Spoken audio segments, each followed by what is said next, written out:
Thales of Miletus, the man who fell into a well while looking at the stars. Meet the very first philosopher.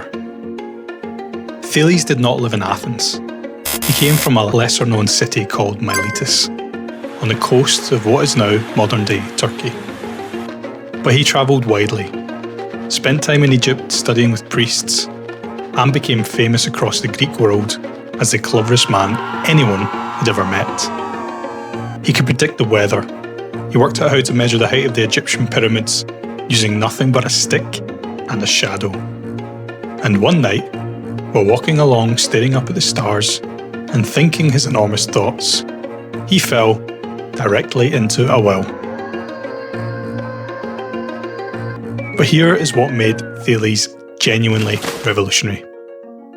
Everyone around him, every Greek, every Egyptian, every Babylonian, explained the world through the stories of gods. Why does it thunder? Because Zeus is angry. Why does the sea storm? Because Poseidon is having a bad day. Why does the sun rise? Because the sun god drives his chariot across the sky. Thales looked at all of this and asked a completely different kind of question. What is the world actually made of? Not who made it, not which god controls it, but what is the underlying stuff, the basic ingredient from which everything is constructed? His answer was water. Now, water sounds like a strange answer to us, but if you think about it the way Thales did, it's the only thing on this planet that he could see as a solid, a liquid and a gas, in the form of ice, water and steam. Everything alive needs it.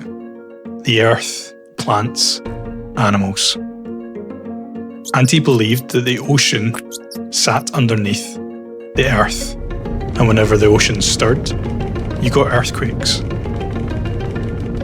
So now we know he was slightly wrong about water, but he was asking the right questions for the first time in human history. A question about nature rather than about gods. And that single shift from which god did this to what is this actually made of is the moment science and philosophy were born. He lived, he thought, he fell into a well, and he changed the world.